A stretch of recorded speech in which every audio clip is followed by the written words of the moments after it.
I just turned 60 today, and I've been thinking a lot about time.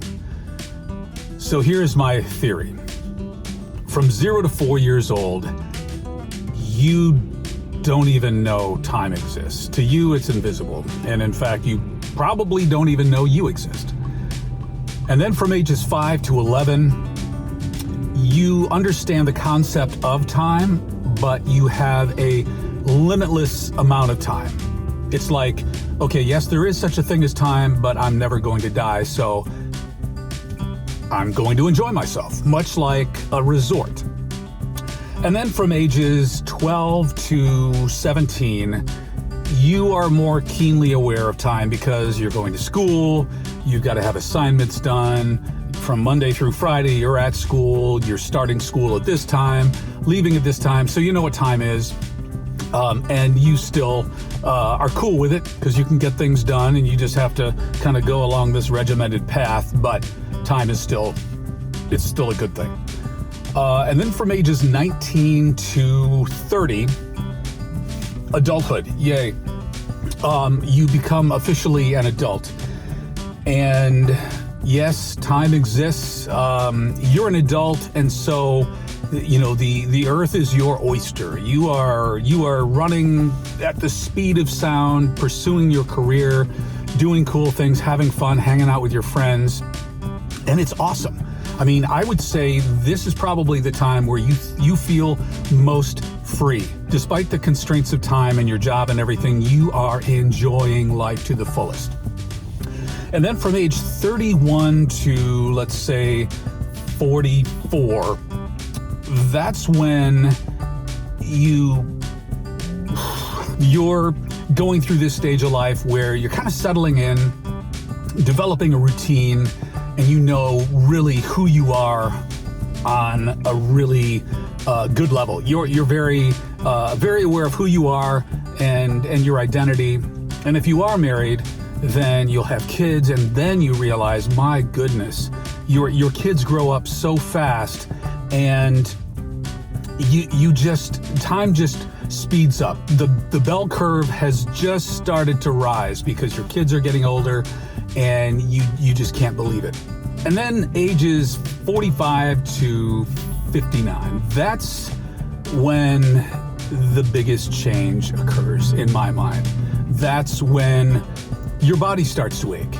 And the stuff you did at like 44 and below, you really can't do as well or at all. So you feel less valuable physically. And then a lot of people, they are sort of near the tail end of their career, and they're trying to figure out what to do next. And they're probably seeing grandkids, and it's another stage of life that you have to go through. You start to feel older.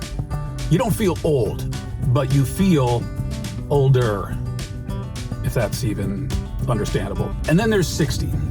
I can't go any further than 60 because that's how old I am today. But I will tell you that I think a lot more about my mortality than I ever have before.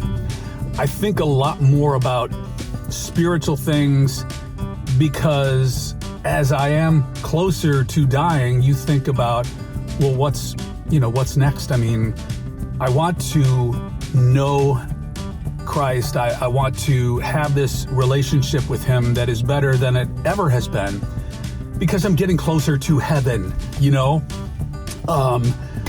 and so that's kind of where I'm at. I mean, I feel, I do feel old.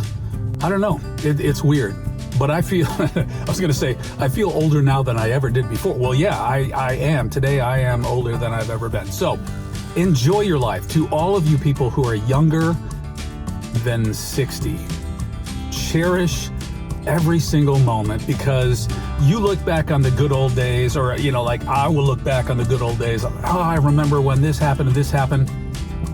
Today, in your life, this is the good old days for you.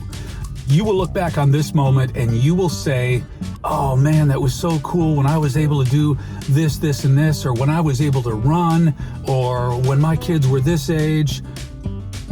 This is your good old days moment. Enjoy this moment. Wherever you are in life, if you're 15, if you're 8, if you're 45, whatever age you are, enjoy the moment. You will never get this moment again. And just cherish life. You know, I want to do more than just exist. I want to live. And I know that that's what you want as well. So don't just walk through life existing. Live. Just live. Enjoy your life. Enjoy yourself. Enjoy your kids. Enjoy the Lord.